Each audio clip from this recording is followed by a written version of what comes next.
pertanyaan ya, dengan pertanyaan. Kenapa kita nyanyi? Kenapa nggak cukup bicara aja? Ya, ini ada yang mau jawab? Boleh, silakan kalau ada yang mau jawab.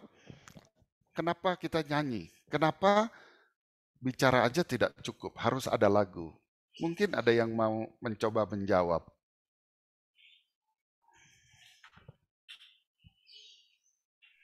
Boleh saya Pak Richard? Silakan. Kalau menurut saya di Alkitab ada nas Alkitab, biarlah segala yang bernafas memuji Tuhan.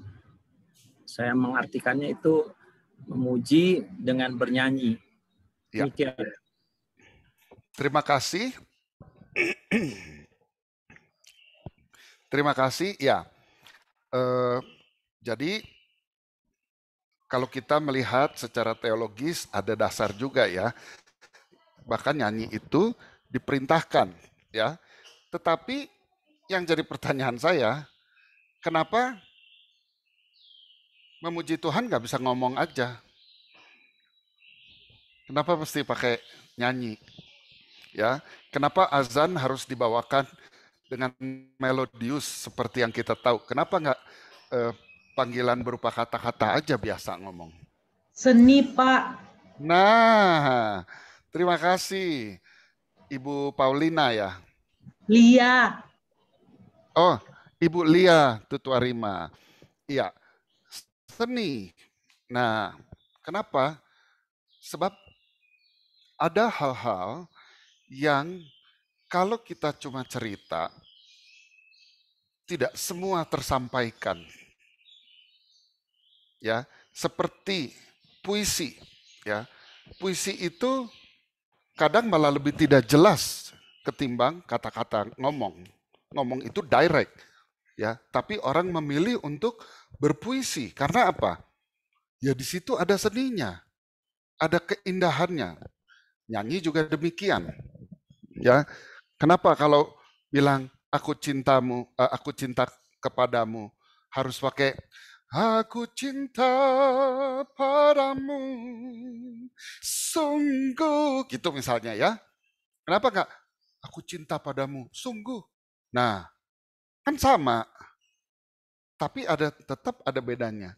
Sebab nyanyi itu ya ibaratnya kita punya emosi, feelings kita, perasaan kita itu dituangkan dalam kaidah-kaidah estetika ya, di dalam irama, lalu ada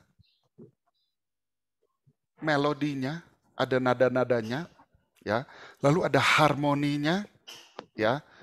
Jadi ada satu keindahan yang mewakili hal-hal yang tidak bisa diucapkan begitu saja oleh kata-kata. Ya, jadi keindahannya itu rasanya itu, feelingnya itu, ibaratnya di heighten, ditambah lagi, diperjelas. Nah, cuma masalahnya kalau kita ngomong, ya misalnya kita bilang burung camar tinggi melayang. Ini lagunya Vina, ya, yang those who come from the 80s pasti tahu lagu ini, ya. Kenapa nggak ngomong burung camar tinggi melayang? Kenapa mesti dikasih burung camar tinggi melayang? Kenapa mesti begitu? Ya. Nah, lalu apa kesulitannya burung camar tinggi melayang? Burung camar, naik dia nadanya. Burung camar, terus dia loncat turun. Tinggi melayang. Jadi ada tinggi, ada rendah. Lalu ada panjang, ada pendek. Halo, halo Bandung, ibu kota periangan. Halo, halo Bandung, ibu kota periangan. Ibu kota periangan. Jadi ada rhythmnya, ada yang panjang, ada yang pendek. Ya, kalau bicara kita nggak usah pakai mikir dari kita belajar ngomong ya, masih baby, sampai kita bisa ngomong, kita tidak perlu memikirkan bagaimana teknik pernapasannya untuk kita berbicara. Betul nggak? Ya, tapi waktu kita mau nyanyi, wah kok lagunya ini nih, panjang napas saya nggak cukup. Nah, ya, atau ketinggian saya nggak bisa. Jadi nyanyi membutuhkan satu tambahan pengetahuan atau tambahan skill lebih tepatnya, ya, supaya apa yang ingin kita ungkapkan lewat lagu itu bisa nyampe dengan baik. Paham sampai sini ya? Jadi nyanyi itu bukan cuman sekedar ngeluarin suara, ada kata-katanya. Tapi ngeluarin suara, ada kata-katanya, ada nadanya, tinggi rendahnya, ada panjang pendeknya, dan itu belum lagi ya, ada pewarnaannya, mau redup, mau cemerlang, ya, mau galau, atau mau ceria, ya. Jadi nyanyi lebih kompleks daripada berbicara. Berbicara kita tidak harus memikirkan cara kita berbicara. Tapi kalau nyanyi kita harus minimal punya skill yang bisa mengizinkan kita untuk menampilkan sebuah lagu itu dengan baik. Banyak orang ya yang tidak pernah exposed, tidak pernah diperkenalkan dengan teknik vokal, ya, itu nyanyi dengan cara yang barangkali tidak ramah, ya, terhadap apa? Terhadap tubuh kita, terutama terhadap pita suara kita. Dan nggak tahu, orang itu nggak tahu. Atau misalnya nggak tahu kenapa, aduh saya nggak bisa nyanyi. Pokoknya kalau udah tinggi saya nggak bisa nyanyi gitu. Jadi boro-boro bicara soal keindahan, menyampaikan isi hati lewat lagu, ya nadanya aja nggak bisa, atau nafasnya aja kurang cukup panjang. Itu sebabnya teknik vokal mengambil peran bisa membantu. Kalau tadinya nafas kurang panjang, jadi bisa lebih panjang. Kalau kurang tinggi, jadi bisa lebih tinggi. Kalau tadinya rendahnya terbatas, nada rendahnya nggak bisa bunyinya bagus gitu ya. Dikasih tahu tekniknya, caranya nyanyi nada rendah begini, bisa jadi lebih bagus. Oke? Nah, lalu teknik vokal itu dimulai, ya, bisa minta tolong share screen. Ini adalah tahap-tahap dalam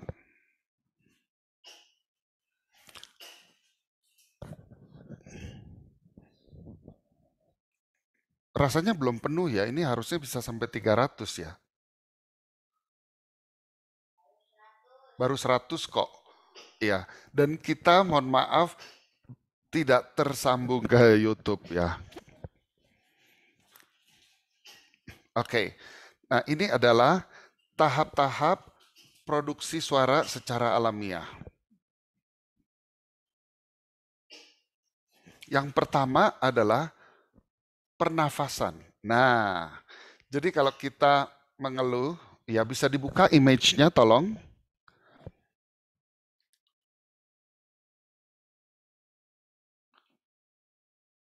Tolong dibuka image-nya.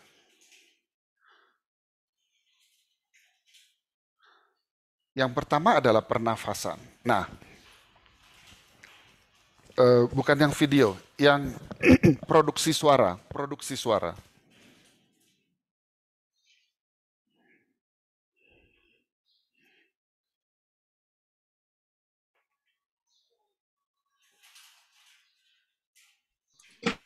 Sorry, harus stop. harus stop share dulu, terus share ulang, tapi share image-nya, preview-nya bukan Finder-nya. Ya, anyway sambil mendengarkan saya. Nah, yang pertama adalah pernafasan. Sekarang saya ingin mengajak Bapak, Ibu, Saudara untuk mengambil nafas. Ya, coba duduknya lebih nyaman, ya, agak tegak.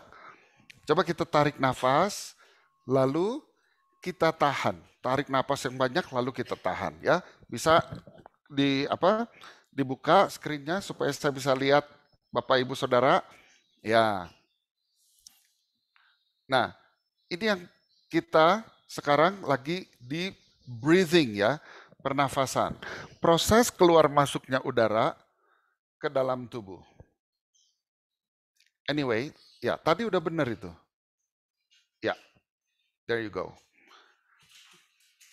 Mari kita tarik nafas, lalu kita tahan. 1, 2, nafas. Tahan.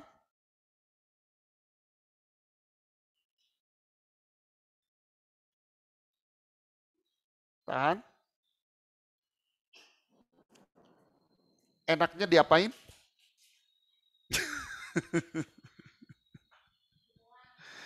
Enaknya dibuang. Nah, oke. Sekarang kita sampai di pernafasan. Ya bisa stop share screen dulu. Saya prefer bisa melihat wajah-wajah Bapak, Ibu, Saudara. Ya, jadi kalau kita tarik nafas, setelah itu enaknya secara natural ya dibuang. Tapi kalau kita nyanyi, kita tarik nafas terus langsung kita buang, maka kita tidak bisa nafasnya panjang. Paham? Itu sebabnya kita harus melatih otot-otot nafas kita. Kita kenali dulu otot nafas kita tuh apa aja. Lalu kita mesti bisa latih supaya dia bisa nahan. Nahan dan ngeluarin nafasnya tuh pelan-pelan, dikit-dikit gitu ya. Tidak langsung di brol ambrol. Paham? Nah, tentang nafas yang harus kita ketahui ya, bahwa ini saya ulang sedikit apa yang di webinar lalu saya sudah pernah share ya, bahwa di dalam teknik menyanyi ada banyak aliran ya, banyak mazhab. Ada yang gampangnya, ada yang kembungnya di atas, dirusuk, dan di bawahnya rusuk sedikit, ya. Lalu bawahnya masuk. Lalu ada juga yang kembung itu bawahnya, atasnya masuk. Yang pernah tahu dua teknik yang berbeda ini, coba bisa raise your hand atau kasih reaction kayak begini. Nah, jempol. Saya curious aja. Bisa tolong screen-nya jangan gede di saya. Saya disamain aja sama yang lain. Supaya saya bisa lihat wajah kalian. Karena saya ingin kalian bisa memberi feedback kalau saya bertanya. Ya, screen saya dikecilin aja. View-nya jangan speaker view. Pak Richard bisa ke kanan supaya di record Pak Richard besar. Pak Richard bisa ke kanan sendiri. Oh, that's from me, is it? Yes, you will be there. Don't worry. Oke. Ya, udah, thank you. Nah, siapa yang pernah tahu tentang dua-duanya? Yang satu kembung di atas, yang satu kembung di bawah. Yang tahu dua-duanya siapa? Caroline Syarmianti. Ada lagi yang tahu dua-duanya?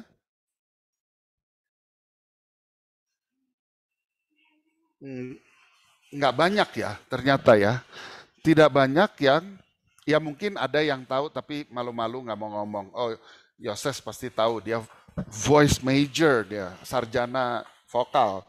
Nah, saya akan tunjukkan bahwa di dalam teknik vokal, ya, itu ada yang pernafasannya Allah, saya harus sebutkan karena ini memang ada textbooknya ya. Allah Jerman. Nah, Allah Jerman ini ada beberapa aliran lagi yang Jerman. Ini hanya untuk sekedar saudara tahu aja supaya nanti kalau guru A ngomong kok beda sama guru B, kok beda lagi sama guru C, saudara tidak bingung. Ya. Nah, yang pertama yang Jerman itu yang kembung adalah perut bagian bawah. Jadi kalau, nah ini contohnya baik sekali ya karena cukup terlihat dengan jelas, oke? Kalau saya tampak samping, by the way, have you, is it been recorded? Yes, it is. Okay, thanks. Nah, yang pertama adalah yang kembung itu bagian lower abdomen atau di bawahnya pusar, ya. Jadi waktu tarik napas terjadinya seperti ini. Oke, yang kembung yang bawah.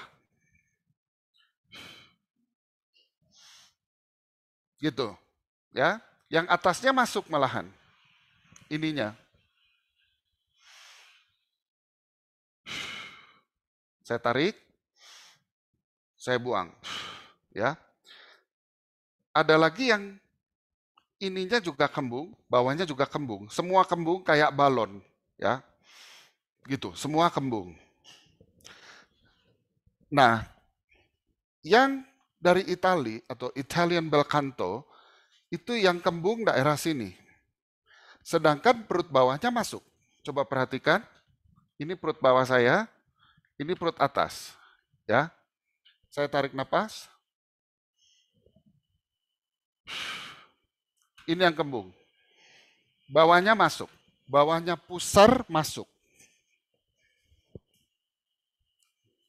Sebenarnya apa yang terjadi? Tolong share screen video pernafasan.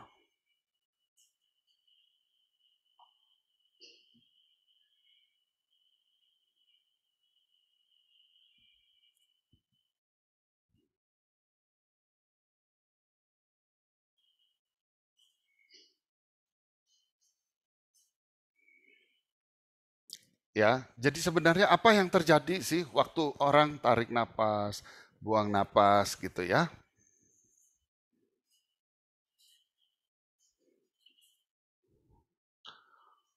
Or actually, let me try to share screen. I can do that as well.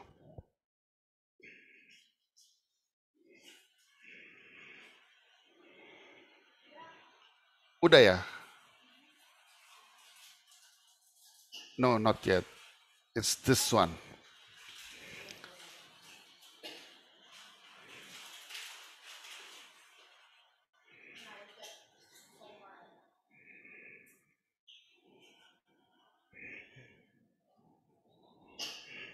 Ya, bisa dilihat? Bisa kelihatan gambarnya? Yes, we can. Oke. Nah, waktu kita tarik nafas, diafragma itu yang naik turun itu ya. Nah, diafragmanya turun. Ini buang. Lagi ya. Buang. Tarik nafas, diafragmanya turun, lalu paru-parunya ngembang, ya. Nah, ini lebih jelas. Exhalation itu buang nafas, inhalation itu tarik nafas. Buang. Buang, tarik. Buang. Oke? Nah, jadi mau yang kembung bawah kek, mau yang kembung atas kek, yang terjadi adalah diafragmanya harus turun, ya. Lalu paru-parunya harus mengembang. Sebab paru-paru tidak bisa mengembangkan dirinya sendiri. Paru-paru itu cuma seperti sponge, dia tidak aktif, tidak bisa kembang-kempis sendiri. Yang mengembangkan dan mengempiskan adalah otot-otot yang menempel di sekitar paru-paru, yaitu diafragma yang ke bawah itu. Jadi yang gerak itu bukan paru-parunya, tapi diafragmanya yang gerak. Ya, jadi syaraf kita mengontrol diafragma dan otot-otot lain, bukan paru-parunya. Oke? Nah, kemudian waktu kita tarik nafas, ya, ngembang, yang membedakan kedua aliran ini adalah yang satu dia nge-push ke bawah sehingga jeroan itu ya, apa namanya, intestines, isi perut itu kedorong ke bawah, usus kedorong ke bawah, lalu perut bawahnya juga ikut kembung, ya. Tapi yang satu lagi yang dari Italian, ya, yang dibilang bel canto, itu mereka belajar ini dari textbook ya. Mereka belajar dari alam. Ya, seperti burung kalau berkicau, seperti ayam kalau berkokok, itu rusuknya ngebuka. Lalu di bagian bawahnya itu masuk, ya. Itu yang Italian bel canto. Atau kalau kita lihat anjing atau serigala, au gitu ya. Nah, waktu au itu rusuknya ngembang. Lalu bagian bawahnya masuk. Ya. Tapi contoh yang paling jelas adalah bayi, ketika bayi menangis, ya. Kalau bayi menangis, coba perhatikan rusuknya ngebuka lalu perut bawahnya masuk. Ya, yang kebuka tuh rusuk bagian sini.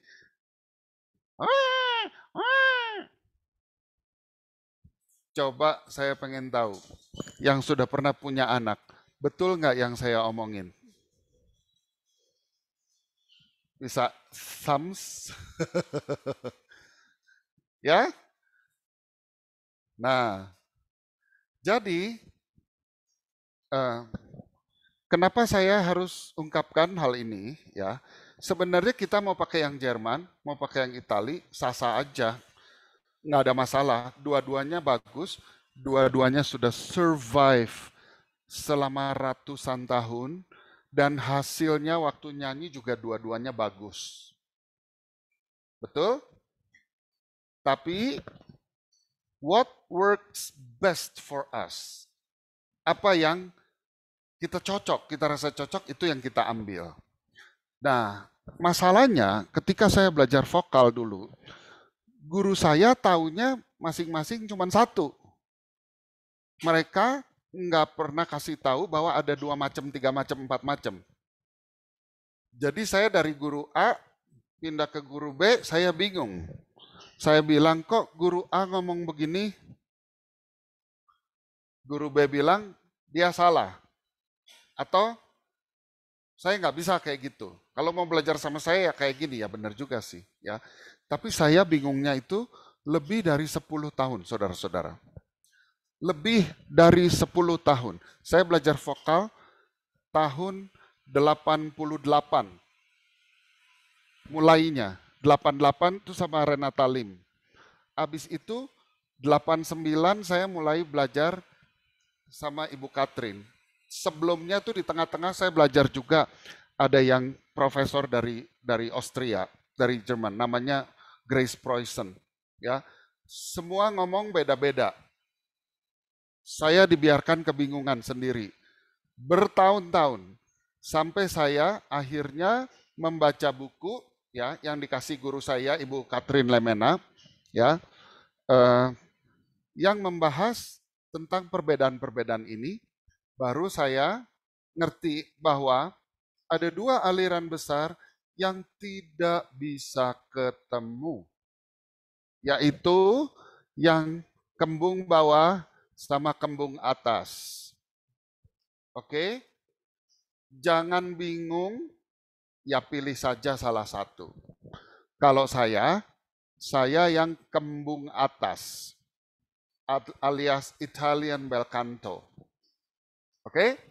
Nah, yang lebih penting dari pernafasan adalah bagaimana kita memakai nafas kita, mengatur supaya nafas kita bisa panjang dan menyesuaikan waktu nada tinggi bagaimana, waktu nada rendah bagaimana.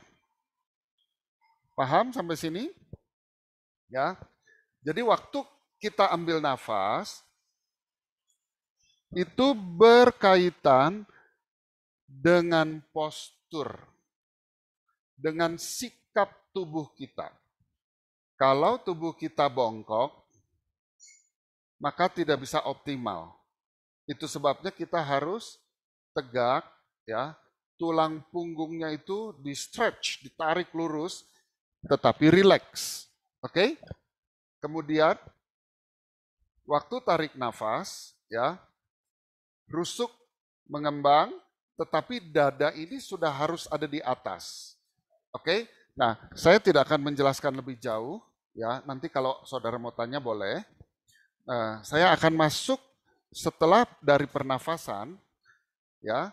Nafas itu masuk, tapi waktu dia keluar, dia menggetarkan pita suara. Itu namanya fonasi, ya, fon. Nah, mana tadi share screen-nya? Tahap-tahap.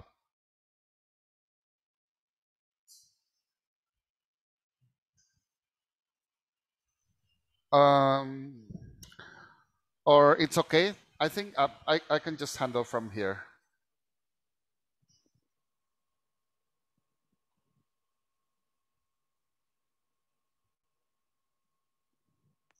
Apa bisa dilihat? Tahap-tahap bisa dilihat? Caroline, Belum. can you see? Belum. Belum ya?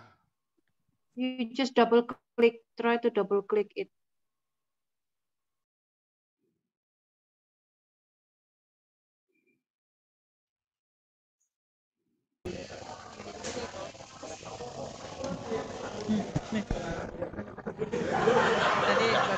Jadi yang pertama ini breathing, ya, pernafasan. Itu tadi masuknya udara lalu keluar lagi. Yang berikut adalah fonasi. Nah, ini yang sangat berkaitan dengan pita suara, ya. Karena waktu pita suara itu dilewatin udara, dia ketemu dan bergetar, maka terjadilah bunyi suara, ya. Lalu di proses fonasi ini ada hal yang saya ingin jelaskan sedikit karena ini berkaitan dengan ini, ya, fonasi. Proses terjadi suara karena sepasang pita suara dalam kotak suara bertemu, bergetar saat ada udara lewat sehingga dia jadi bunyi gitu, ya. Jadi bunyi suara. Oke? Dari tahap fonasi ada yang berkaitan dengan kesehatan suara. Saya akan share sedikit, ya, yaitu ketika kita memakai nafas kita terlalu banyak untuk mendorong pita suara ketika dia bergetar. Bayangkan pita suara yang cuman kecil seperti itu, ya, 1,5 sentian, ada yang kalau laki lebih gede, lebih panjang 2 sentian, ya, itu dialirin udara yang banyak, jadi bisa menyebabkan yang dikatakan vocal abuse, ya. Contoh, coba semua boleh ikut nyanyi, ya, ikut humming, bersenandung, nada berikut ini. Bisa kedengeran pianonya?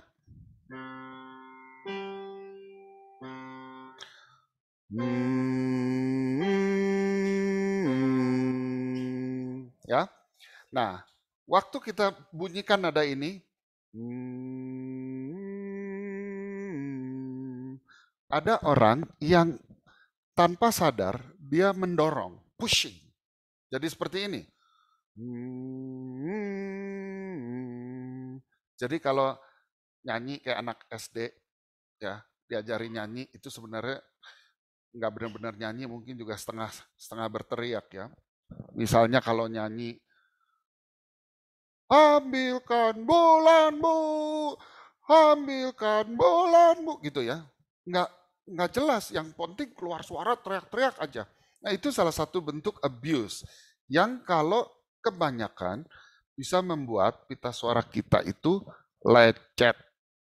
Ya, lecet terus kalau berulang-ulang ya teriak-teriak gitu ya. Nah, lecet itu bisa lama-lama awalnya cuman ini sakit leher, infeksi antibiotik ya. Tapi kalau keseringan terus-terusan, misalnya penyanyi tapi cara nyanyinya salah ya, maka lama-lama ini pita suara yang keseringan kena gesek-gesek yang nggak perlu ya, itu bisa merah bengkak baik, merah bengkak baik, tapi baik lama-lama dia itu timbul lapisan putih-putih ya, jadi menebal. Itu kita bilang preacher's apa namanya nodule ya, preacher's nodule atau singer nodule. Orang yang biasa berkhotbah atau berdakwah, kalau cara ngomongnya salah, ya seperti berteriak-teriak, tapi nggak pakai diafragma nafasnya. Nah itu kemungkinan besar bisa lama-lama suaranya bermasalah. Jadi kita harus alert, nyanyi ya, minimal kalau saudara adalah dirigen paduan suara, saudara harus kasih tahu bahwa kalau nyanyi didorong-dorong seperti saya bilang tadi, misalnya gini ya.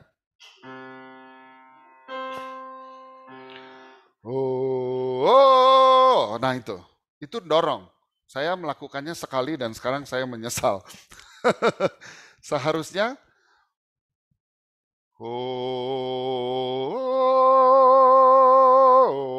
bukan enggak ya.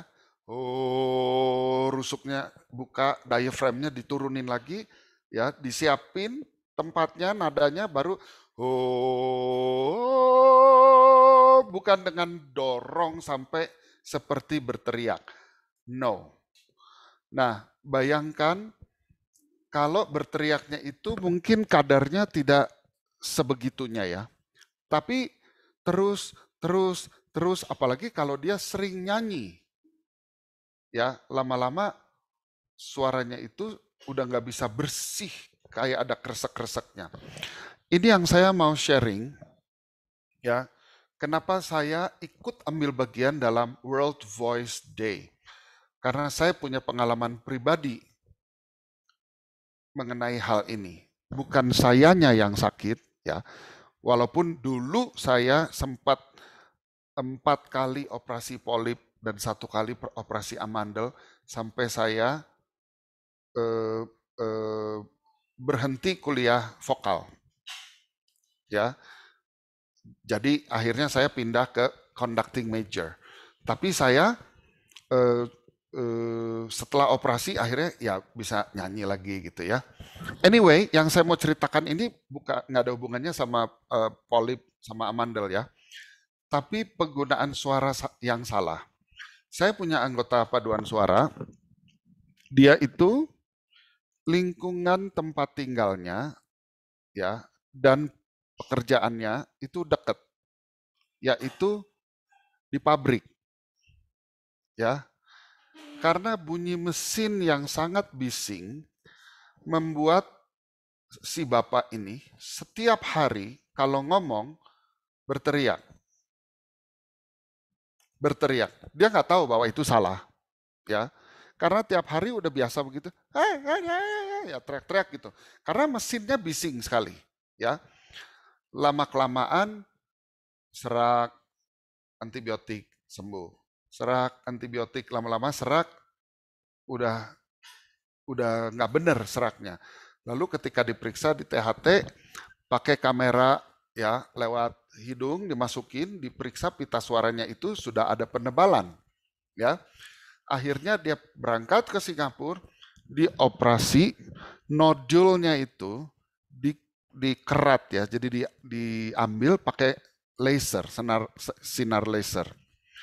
Saya tidak tahu apa yang terjadi, tapi ketika dia kembali dari Singapura, dia serak permanen. Sedih sekali ya. Lalu dia bilang, saya harus berhenti dari paduan suara. Pak Guru, mohon maaf, saya nggak bisa terus karena suara saya ya gitu rusak. Sedih ya, karena dia tidak tahu bahwa lingkungan juga bisa menyebabkan kesalahan berbicara. Itu harusnya bisa diterapi ya. Kalau orang terlalu, can you get me the straw please? Ya. Ya, it used to be here. Mama. Jadi, kalau kita ngomong sudah capek, ya, kita bisa yang pertama udah pasti istirahat, ya. Lalu ada baiknya saya minta maaf kepada teman-teman yang puasa, saya harus minum karena udah kering, ya.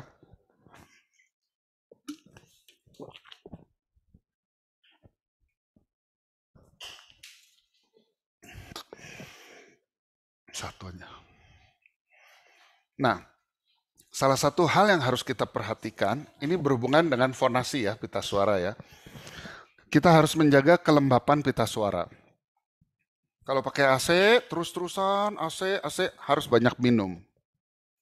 Kalau enggak, kering, terus kita ngomong atau nyanyi terus-menerus, lama-lama bisa iritasi. Karena kering itu enggak bagus, enggak elastis ya.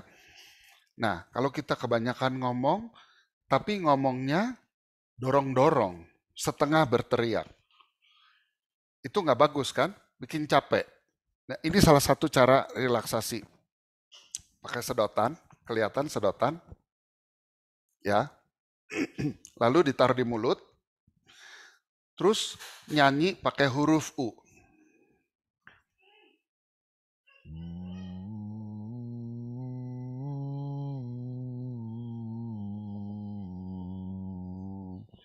Sambil di relax-relaxkan ya.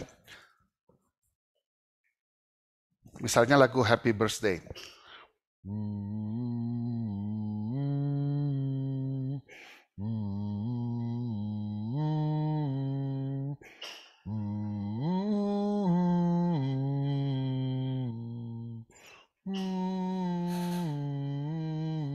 Kenapa begitu? Sebab dengan memakai sedotan, tekanan udara itu dia mengecil di mulut, jadi dia tidak pergi searah keluar ngedorong, ya. Jadi ada counternya gitu, ya. Bisa juga sedotan ini ditaruh ke dalam gelas yang ada airnya, ya. Terus nyanyi Happy Birthday, sedotannya di kayak anak kecil mainan, gitu, ya.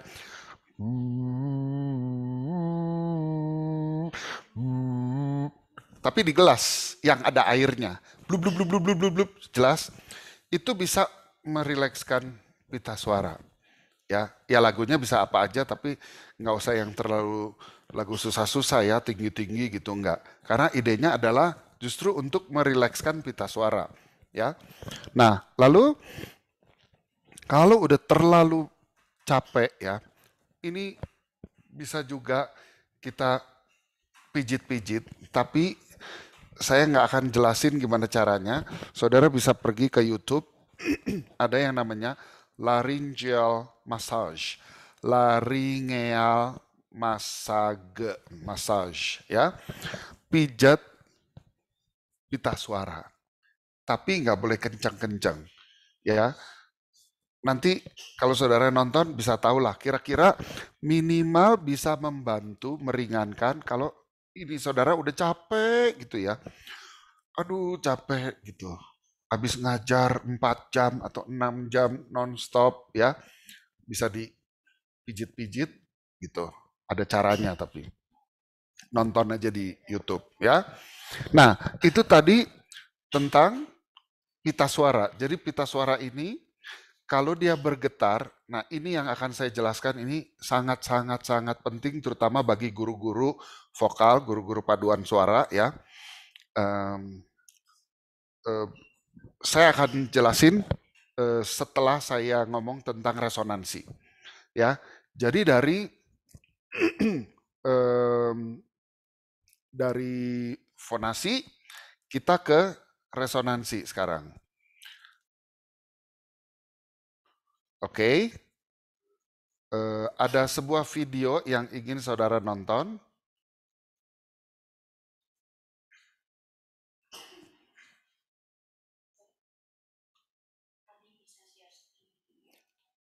Udah.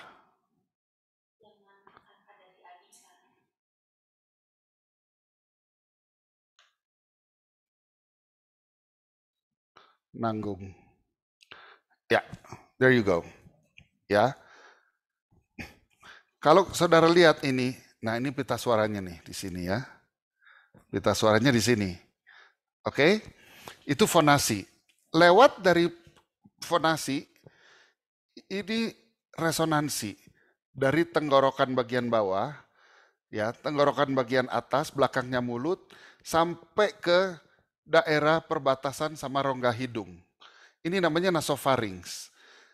Ini adalah semacam loudspeaker alamiahnya manusia. Oke?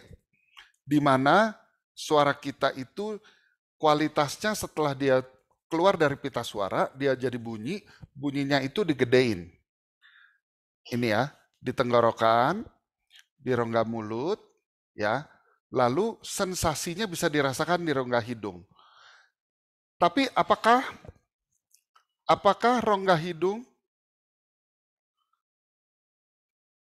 apakah suara kita jadi dimasukin ke rongga hidung? Mungkin ada sedikit, tapi ya dari yang saya belajar, ya Italian bel canto, itu, sorry, saya ulang videonya. Ini namanya nasofarinx, ya. Nah, ini yang kecil ini namanya uvula, ya. Anak tekak, ya. Kalau bahasa Prancisnya tuh intil-intil. Bahasa Jawanya ya. Nah, anak tekak ini dia harus sebenarnya fungsinya itu kalau kita menelan supaya makanannya tidak lari ke rongga hidung. Oke? Nah, jadi dia menutup jalan di antara tenggorokan sama rongga hidung. Oke? Nah, kalau di aliran bel canto Itali ini harus mampet. Jadi harus naik nyender ke belakang. Ya, kayak gini. Nah, kayak gini nih. Tidak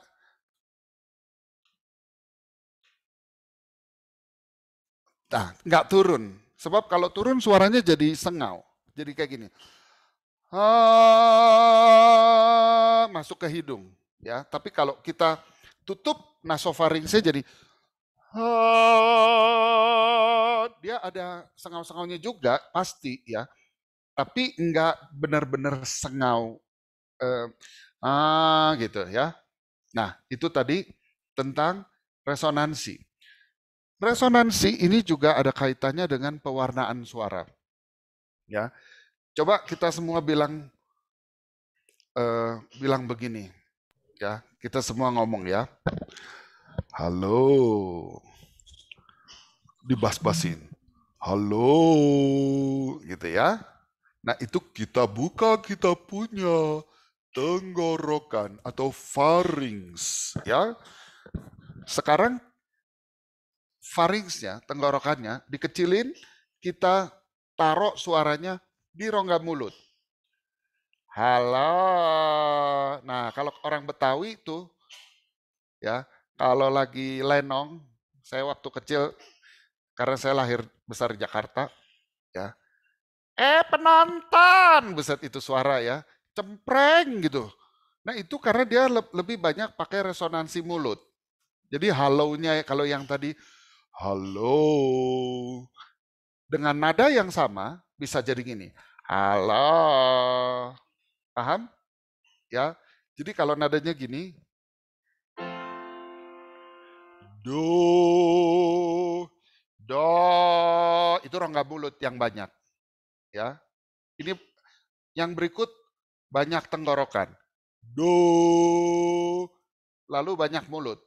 Do, banyak resonansi mulut, maksudnya bukan banyak mulut ya. Nah, lalu banyak di hidung. Do, itu kita bisa atur untuk bikin color. Ya, seperti ada satu lagu tentang kucing berantem. Miau. Kan nggak mungkin kucing suaranya miau. Kucing apaan suara begitu? Ya. Jadi suara itu kita bisa bikin warna seperti melukis, tapi pakai warna suara. Ya. Jadi kalau misalnya kita nyanyi lagu happy, aku melangkah lagi lewat jalan yang pasti. Aku melangkah lagi lewat jalan yang sepi. Gitu kan masuk ke dalam, ke tenggorokan. That's unhealthy. Ya, nggak sehat. Sebenarnya yang bagus, nah ini yang saya mau jelaskan, yang penting banget. Bukan cuma penting, tapi penting pakai banget. Oke? Namanya adalah koordinasi. Apa? Koordinasi dari apa? Kalau saudara belajar menyetir mobil, maka saudara harus mengkoordinasikan otot-otot kaki, otot-otot tangan, ya, dan fungsi mata. Betul?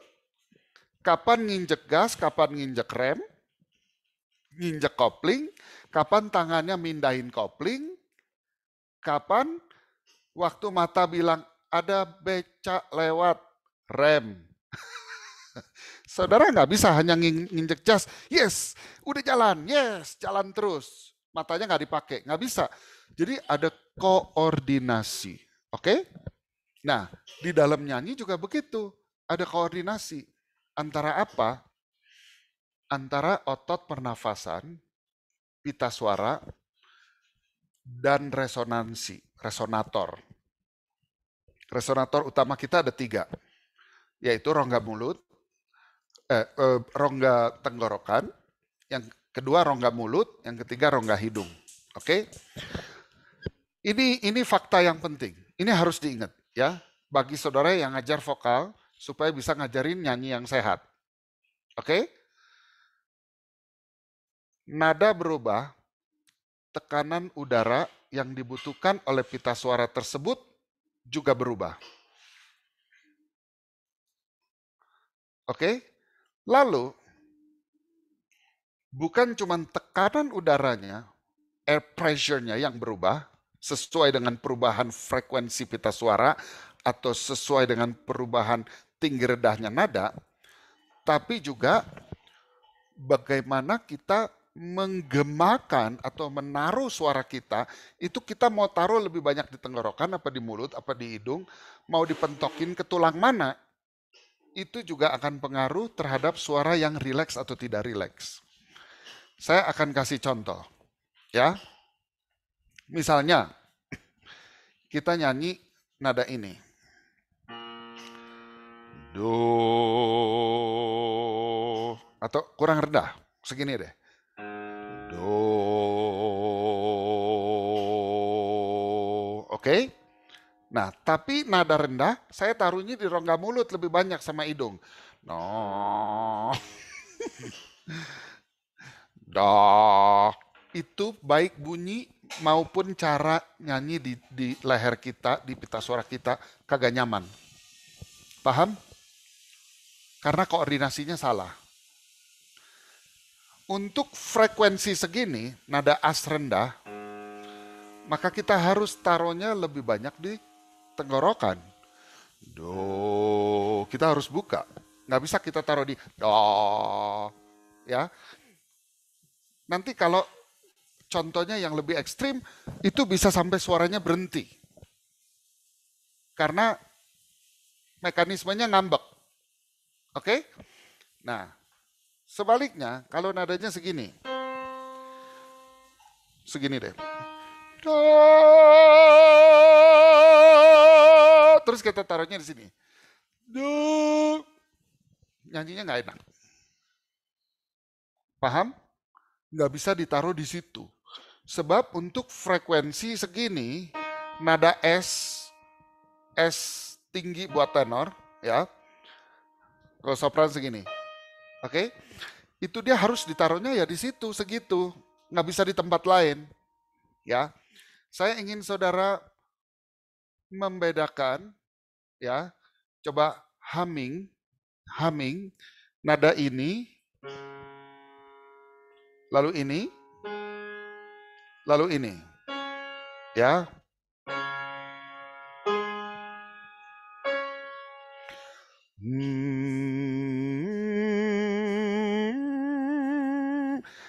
Kita rasakan apa yang terjadi di diafragma kita di sini. Ya. Tegak badannya, tegak, duduk tapi tegak, rileks. Dadanya yang tinggi ya, dadanya yang tinggi, rusuknya buka. Lalu hum.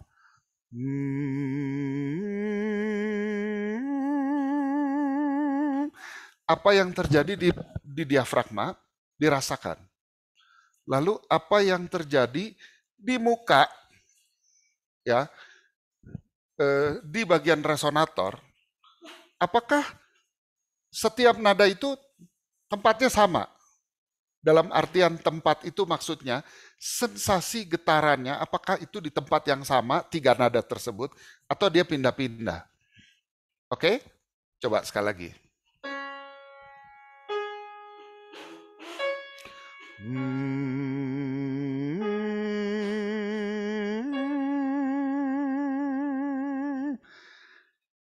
Siapa yang mau bercerita tadi sensasinya gimana, silakan langsung buka mic ngomong.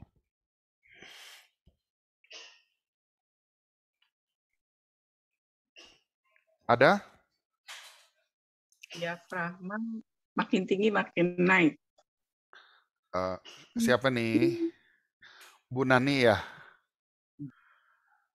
Ya, diafragma makin tinggi makin naik. Makin naik, makin ngembang ya. Ya. Lalu apa yang Suara terjadi di atas? di atas makin tinggi makin ke hidung, makin Ya, ke makin hidung. naik juga. Ya. Jadi getarannya dia pindah. Sensasi getarannya. Tapi yang menjadi pertanyaan, apakah terus suaranya pindah ke hidung? Enggak. Suara tetap lewat dari mulut keluarnya, nggak mungkin keluar terus bisa jadi dari mata atau dari kepala. Dia tetap keluarnya dari mulut. Yang pindah apanya? Sensasinya. Nah, kalau kita tidak mau fleksibel, nada berubah, tempatnya nggak berubah, itu nggak sehat. Ya, coba kita ngomong begini. Semua ikutin saya ya, di rumah masing-masing. Maksudnya mic-nya nggak usah dibuka. Oh,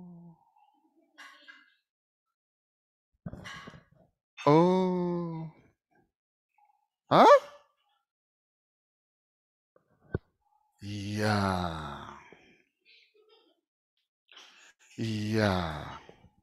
oh.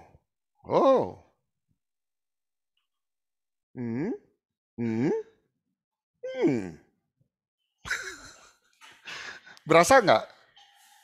Ya, coba sekarang tangannya taruh di sini. Duduknya tegak. Terus bilang gini. Oh.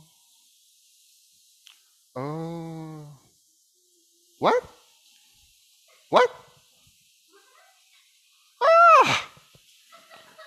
Yang benar.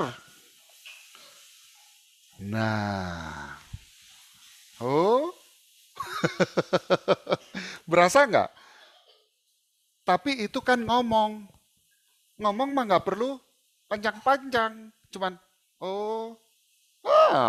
Ya udah habis langsung. Tapi kalau nyanyi justru yang paling akhir, paling panjang, terus lama lagi. Iya enggak? Ya. Ya, kayak ada lagu gereja ya, namanya doksologi. Sebenarnya cuma mau bilang, Lince, can you sing for me? Doxology.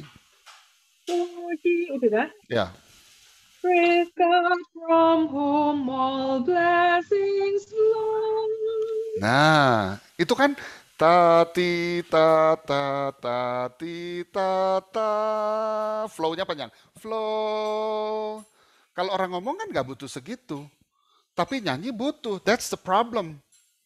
Kalau kita nggak alert, tidak memahami, menyadari bahwa dibutuhkan napas yang lebih panjang, dukungan nafas, ya, supply energi dari nafas yang lebih lama, maka kita ngambil resource-nya bisa salah. Resource tenaganya. Kayaknya saya ngomongnya udah kepanjangan ya. Jadi tadi dari resonansi, yang terakhir adalah artikulasi ya. Nggak usah dipikirin, artikulasi itu pokoknya waktu bibir, ketemu gigi, rahangnya ngebuka, langit-langitnya kemana, maka terciptalah kata-kata, ya toh. Mama, mana, do, beh, ya. Maka terciptalah bunyi-bunyian dengan konsonan, ya. Kalau yang vokal kan cuma oh, ai. Nah, jadi ya, mulai dari nafas, nyanyi itu adalah gimana kita menggunakan energi, ya. Energi kita ini bisa kita pakai seperlunya. Enggak kebanyakan, enggak kurang. Seperti saya bilang, untuk nada ini misalnya.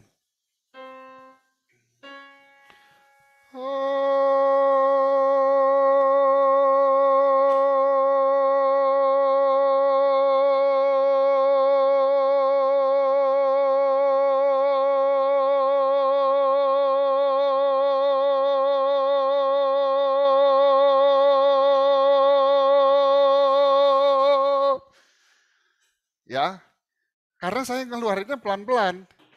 Coba kalau saya buang semua dari awal, napas.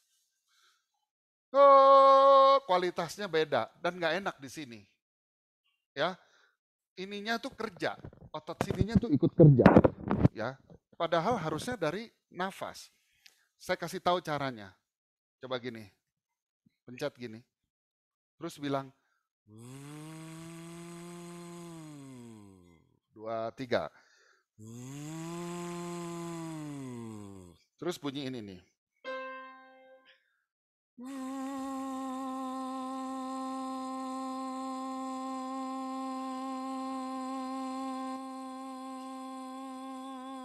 Selama kita keluar bunyi suara, ininya nggak boleh gini, nggak boleh jatuh, nggak boleh kolaps. Dia tetap keluar gitu ya. Oke? Jadi napas kita bisa panjang. Saya rasa informasi udah kebanyakan, sembari belum tentu saudara butuhkan hal itu. Jadi mendingan apa yang saudara butuh, saudara tanyakan. Oke, silahkan. Terima kasih untuk Pak Richard yang luar biasa sekali ya penjelasannya. Ya, biasa di luar. Iya, biasanya di luar ya. Nah, jadi untuk menyanyi penting sekali ya kita belajar dari ahlinya yang dimana hari ini Pak Mr. Awi yang menjadi orang yang sungguh-sungguh guide kita ya, khususnya in the World Vocal Day.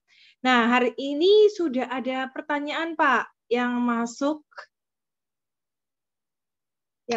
itu. Jadi yang tadi Pak Richard nyanyi nada E flat tinggi itu, suaranya ditaruh di hidung atau di rongga mulut, Pak. Mungkin tadi kurang jelas.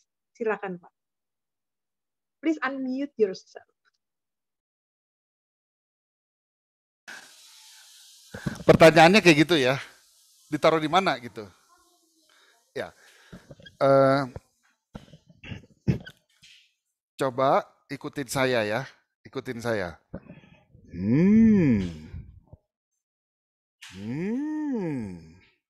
Sambil ininya gini.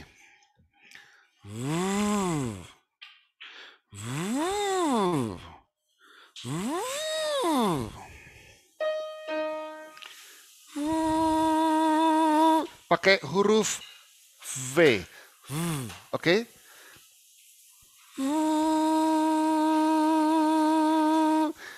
Terus dirasain, di mana tuh suaranya? Saya nggak bisa ngomong secara spesifik suaranya ditaruh di mana, ya.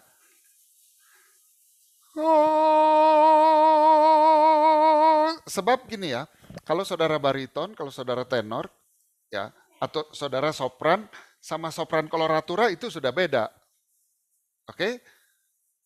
Tapi jadi maksud saya taruh di mananya itu tergantung anatomi kita juga, ya. Cuman intinya semakin tinggi maka ya itu makanya saya bilang tadi coba gini. Kira-kira dia kayak begini nih.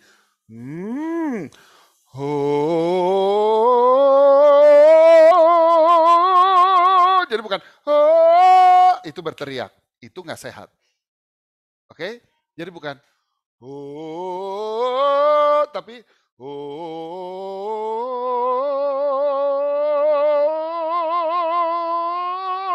jadi bukan itu berteriak.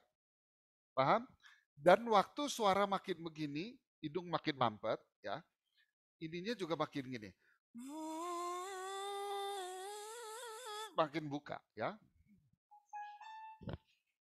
Hidungnya, diafragmanya makin kebuka gitu. Apa kira-kira menjawab, ya? Karena kalau ditanya ditaruh di mana, sensasinya tiap orang beda-beda. Next.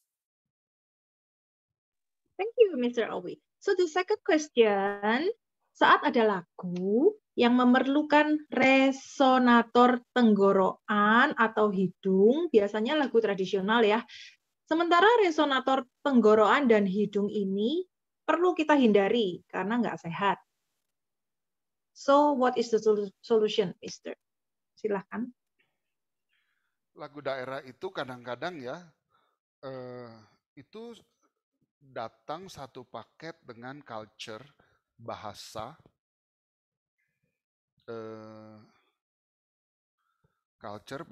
dan ciri-ciri fisik tertentu dari suku tertentu. Kalau kita disuruh ngikutin suara black people, ya kayak orang summertime gitu misalnya ya, atau sinden gitu ya, itu mereka dari kecil dengarannya begitu, dari kecil terbiasa dengan bahasa yang kondusif terhadap gaya nyanyi dan warna yang seperti itu, ya. Yang bisa kita lakukan adalah mencoba mengimitasi tanpa, ya, saya tidak menyarankan kita mengikuti sampai terjadi ketidaknyamanan. Itu nggak sehat, ya. Sebenarnya kalau saudara biasa dari kecil berseru, ya, seperti orang yang tinggal di gunung, halo gitu ya, halo, ya, halo, nggak teriak gitu, ya. Orang-orang pantai, ya, kalau ngomong dengan deburan ombak, mereka pasti pakai diafragma tanpa disadari, ya. Jadi intinya adalah tetap harus pakai diafragma, lalu hindari ketidaknyamanan di daerah pita suara. Sebenarnya bukan cuma pita suara sih, di seluruh tubuh, ya. Tetap rileks. Apa definisi rileks? Yang ini juga penting banget buat dirigen-dirigen, guru-guru nyanyi. Saya mengutip guru saya, Catherine Lemena, ya. Nah, suara yang merdu itu harus mengalir dengan mulus. Ditahan nggak ketahan, dilepas nggak kelepas. Jadi,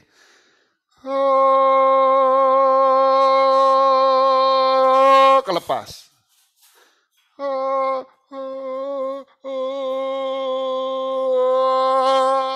Ya, tengah-tengah tapi tetap ngalir jalan, ya. Oke, anyway, tadi saya sampai mana? Jadi kalau mau nyanyi lagu daerah, ya kita harus consult ke orang yang bisa gitu, ya. Misalnya kayak Cak Bali, ya kalau orang Bali nyanyi gitu gimana? Kok mereka kayak Cak dari pagi sampai malam juga ibaratnya kagak serak-serak gitu kan? Karena mereka memakai energi, koordinasinya itu antara energi yang dipakai dengan getaran frekuensi pita suara dengan ditaruhnya ke sebelah mana, ya, itu pas. Nah, saya bukan ahli lagu daerah, saya nggak tahu gitu. Jadi maksudnya, walaupun kalau disuruh imitasi, kira-kira ngertilah kejadiannya gimana gitu ya. Jadi kalau dibilang suara tenggorokan sama suara hidung harus dihindari, menurut saya nggak juga. Untuk estetika tertentu ya, misalnya gini.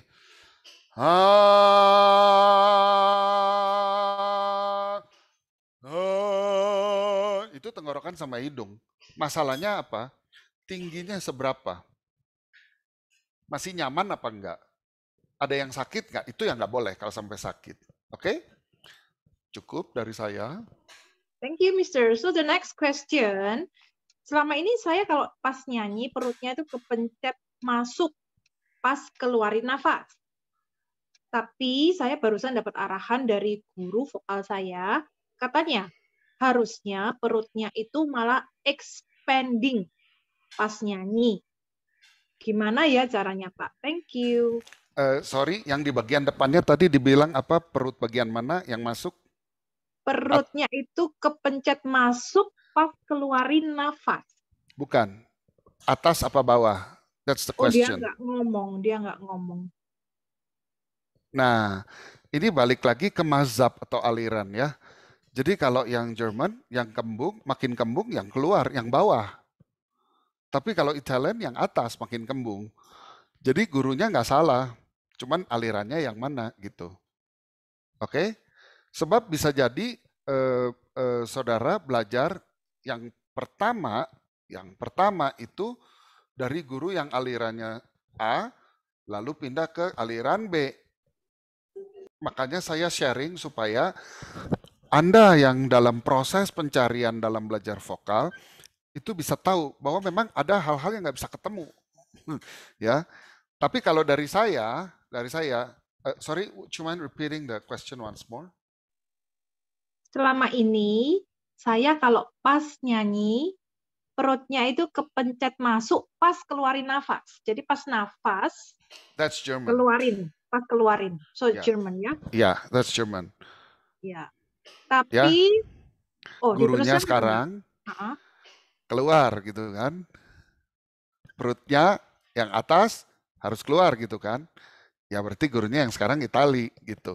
Saudara pilih aja, saudara mau ikutin sekarang apa mau pindah guru. Karena nggak bisa ketemu ya. Dari saya kira-kira begitu. Saya bergumul tuh lama. Ya. Ada sekitar 12 tahun.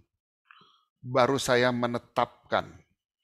Mohon maaf kepada mantan murid-murid saya dulu di UK Petra yang saya sendiri masih dalam masa pencarian kira-kira 2 tahun pertama, itu saya gabung-gabung.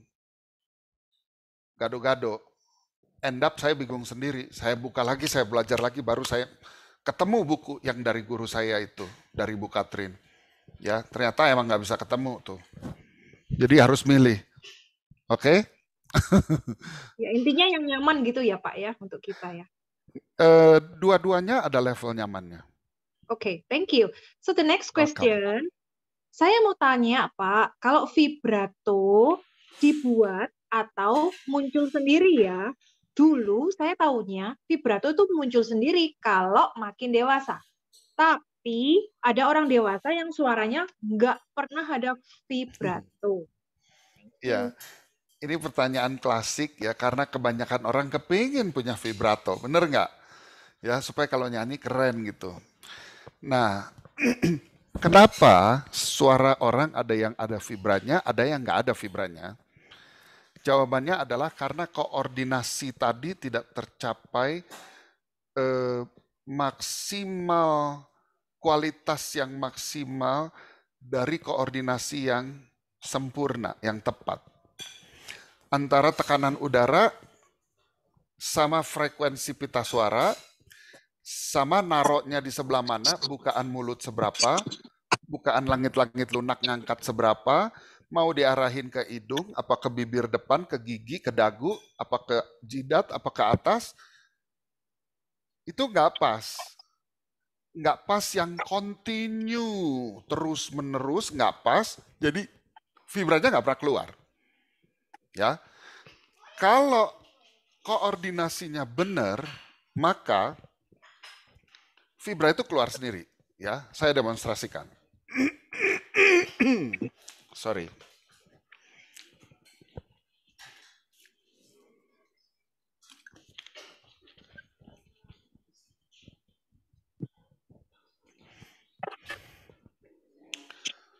Oh, oh, oh. Lalu nafas diafragma. Oh, dilepas tidak terlepas, ditahan tidak tertahan. Ingat? Ya.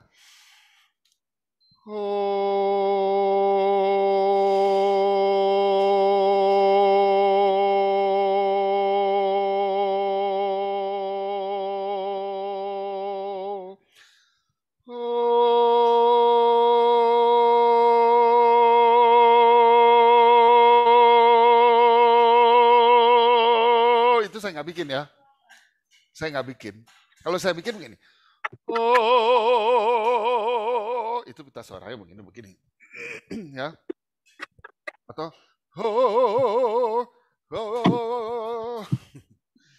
semakin dibikin, semakin yang asli, yang natural tidak akan pernah bisa keluar. Karena itu dibutuhkan koordinasi yang pas dan dalam keadaan yang sangat rileks. Rileks itu apa? Mengutip guru saya, yang kerja hanya otot-otot yang perlu. Yang nggak perlu, nggak usah ikut-ikutan. Makin yang nggak perlu ikut-ikut, makin nggak tercapai vibratonya.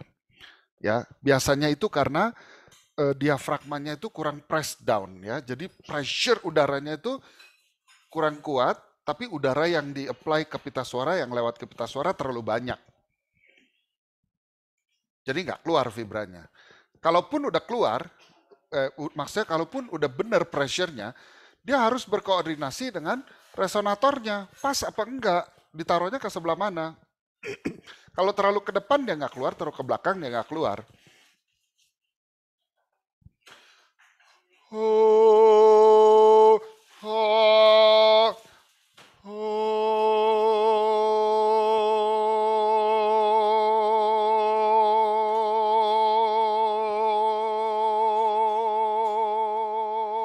Dia keluar sendiri.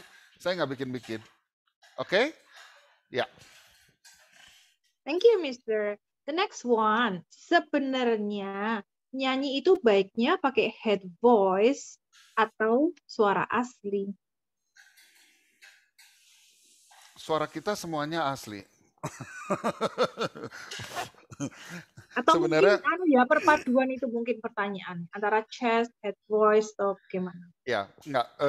Kenapa saya jawabnya begitu tuh sebenarnya itu seperti joke ya, karena itu adalah istilah yang rancu. Pakai apa tadi istilahnya, suara kepala sama Head voice atau suara asli. asli. Nah, atau dibilang suara leher gitu kan. Nah, sebenarnya saya lebih suka istilah speech voice sama singing voice. Ya, kalau speech voice itu suara kita ngomong gitu. ya. Tapi kalau singing voice dia tergantung nadanya gitu. Tergantung nadanya jadi mau kemana. Tapi kalau saya mengerti maksudnya, yang dimaksudkan dengan suara bawah atau suara kepala, ya. Suara kepala itu maksudnya sensasinya banyak di kepala gitu, getarannya, ya.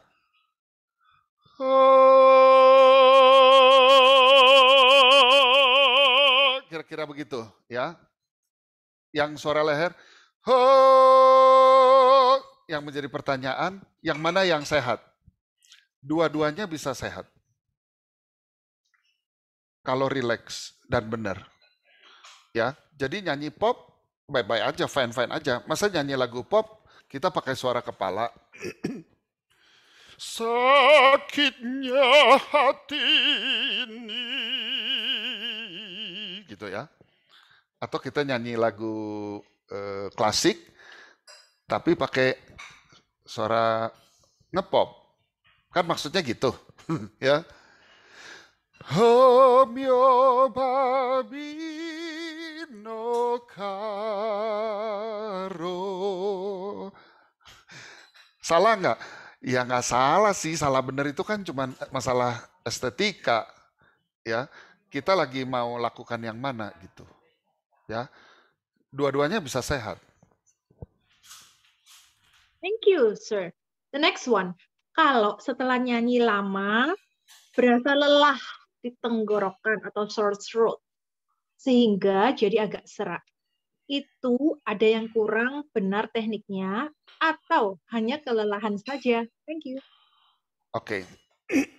Ini saya mau sharing lagi karena ini kan sudah berkaitan dengan healthy voice, right?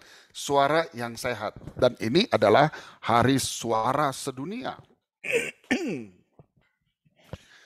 Saya pernah punya murid, ya. Ini ada 2 orang. Yang pertama, bisa nggak tolong ajarin aku nih kalau mimpin rapat, ya. Ini sama nih, ya, karena direksi. Kalau mimpin rapat aku nggak bisa kenceng, suaranya mereka pada komplain. Terus aku teriak-teriak, akhirnya suaraku sakit gitu, ya. Nah, orang yang kedua sama keluhannya, ya. Intinya adalah karena mereka nggak pakai postur yang bagus dan nafas diafragma. Ya, itu untuk ngomong loh, apalagi untuk nyanyi. Ya. Nah, orang yang kedua, ibu yang kedua ini, ya. Aduh Richard, saya kalau mimpin rapat pasti serak gitu. Lah mimpin rapat aja serak.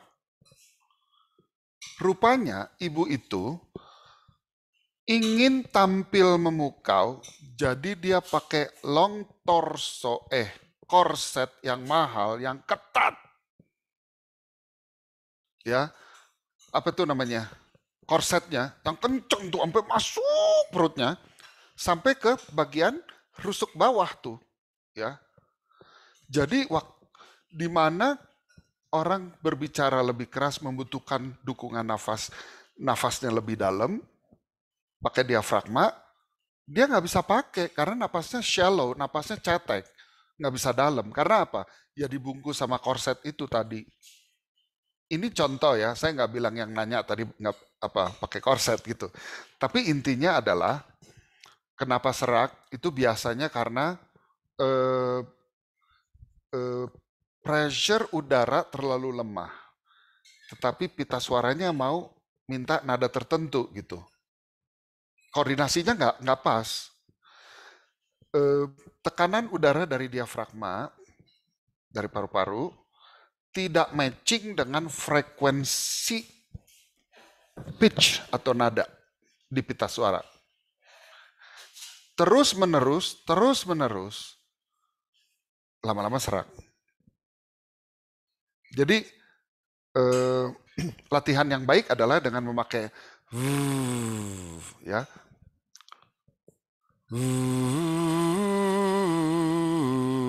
Coba gini.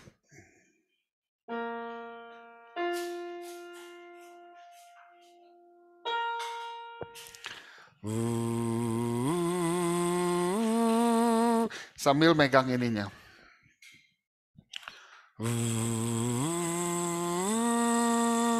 harus makin keluar. Kalau dia nggak keluar, ininya yang kerja, ininya yang keluar, yang gitu. Ya terang aja lama-lama serak. Oke? Jadi itu menolong kita bisa sadar bahwa otot pernapasan kita itu kerja sebagaimana mestinya.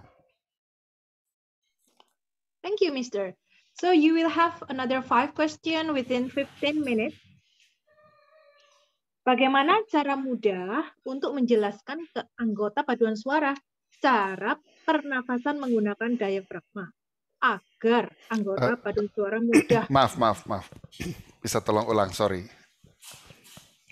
Bagaimana cara yang mudah untuk menjelaskan ke anggota paduan suara cara pernafasan menggunakan diafragma sehingga mereka mudah memahami dan mudah dipraktekkan. Thank you. Yang pertama, kalau mau ngajar nafas diafragma, harus postur duluan. Postur harus tegak, tapi rileks. Ya,